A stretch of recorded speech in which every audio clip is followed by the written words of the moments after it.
Okay, welcome to the version 1 SAM Teams Fireside Chat series. I'm Gary Palmer. I'm joined today by my colleague Kevin Barnes, who's version 1's lead IBM licensing consultant, to discuss the impact of recent pricing and other contractual changes made by IBM software.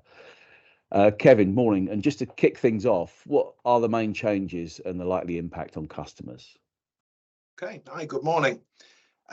So IBM announced a 24% price increase at the back end of last year. This was for all software sold in a number of currencies: UK, Scandinavia, Eurozone, Japanese yen, South Africa, rand. IBM put the price increase down to specific economic conditions in those markets.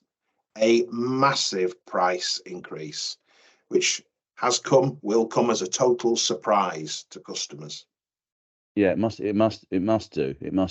And with such a large increase, how have customers reacted? Well, good question. I think in lots of cases they're possibly still unaware of it. I think the first time they might become aware of it, if they've missed the announcements, is when it comes to the renewals, or when they're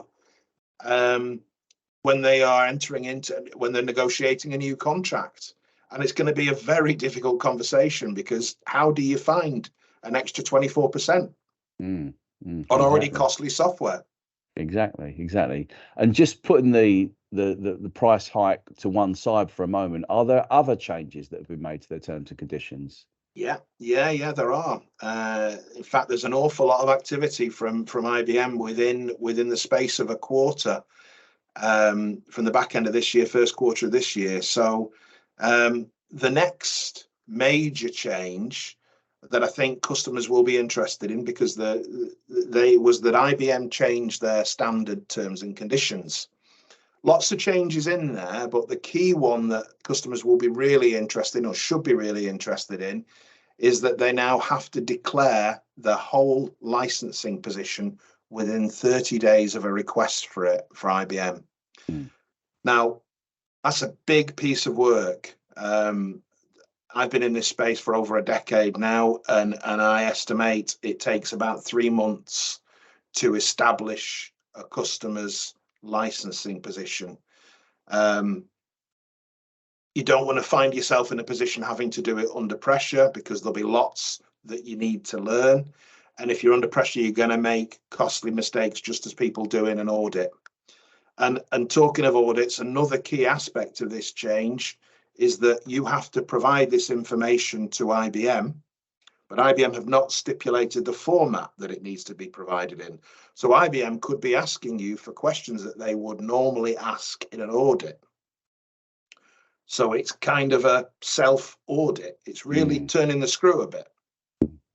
So that sounds, two things really. That sounds like quite a big piece of work for the customer, and equally importantly, it's unavoidable. They can't not do it.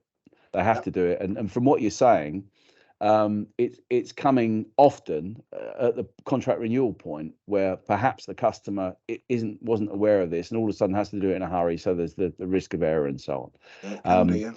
So we're going to drill down into the customer declaration that IBM are asking for in part 2 of this video, which is going to be available shortly.